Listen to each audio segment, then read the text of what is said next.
हम जिला जिला में करेंगे, प्रखंड में करेंगे, प्रमंडल में करेंगे, राज्य में करेंगे।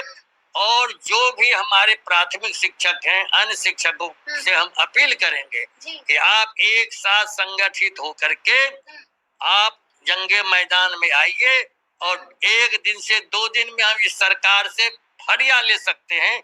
लेकिन शर्त हमारी है कि आप एकताबद्ध संघर्ष पर उतरिए और एकताबद्ध संघर्ष से ही आपकी इज्जत लौटेगी, आपकी परेशानी दूर होगी। उन्होंने जो भी अधिसूचना निर्गत की, संकल्प किया, कार्यालय आदेश किया कि हम ये दिव्यांग का करेंगे, असाध्य रोगी का करेंगे, महिला का करेंगे, दूरी का करेंगे, दिसंबर में करेंगे, जनवरी में करेंगे, किसी का पालन नहीं हुआ।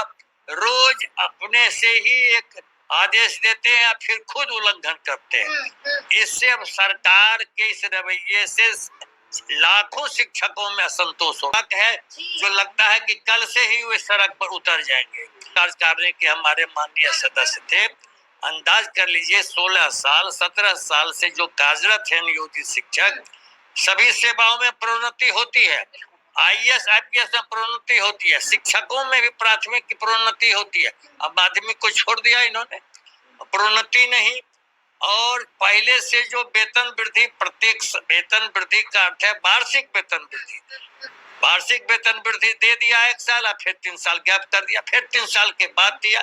इससे वेतन विसंगति लगातार हमारे शिक्षक बर्दाश्त करते जा रहे। इतना ही नहीं, अब जो महंगाई भत्ता है, राजकर्मी आपने घोषित कर दिया, बिहार अध्यापक को कर दिया, लोकसभा आयोग वाला अध्यापक को, जो नियोजित सक्षमता उत्तीर्ण हुए विशिष्ट शिक्षक को कर दिया।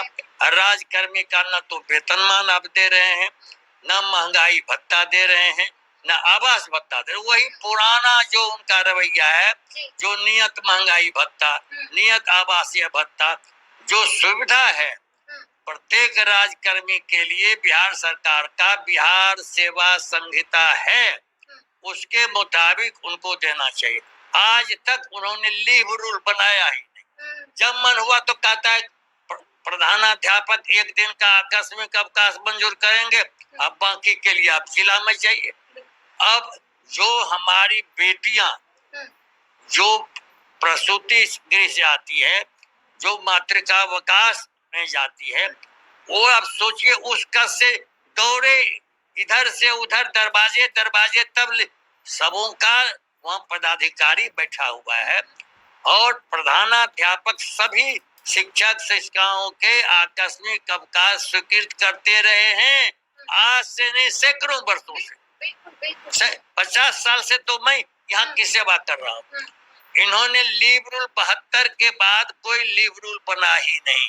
72 के बाद लीव रूल बना ही नहीं। मनमाने ढंग से जब मन हुआ तो कुछ एक नोटिस निकाल दिया, कार्यालय निकाल दिया, कोई भी तौर तरीका कानूनी ये नहीं मान रहे हैं।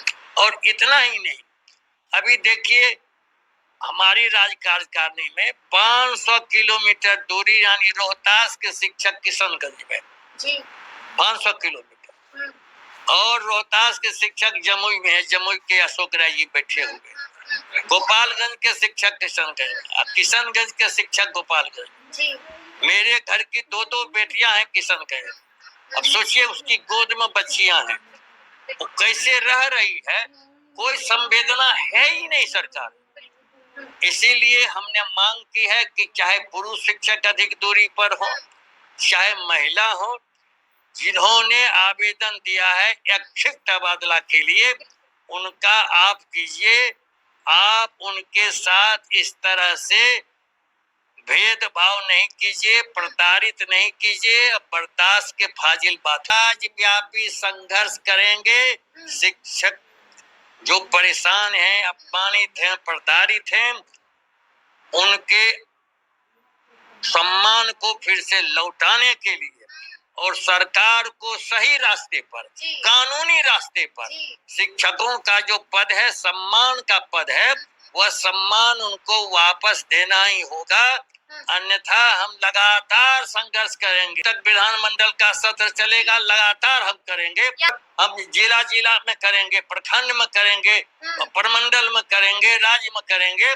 और जो भी हमारे प्राथमिक शिक्षक हैं, अन्य शिक्षकों से हम अपील करेंगे कि आप एक साथ संगठित होकर के आप जंगे मैदान में आइए और एक दिन से 2 दिन में हम इस सरकार से फरिया ले सकते हैं।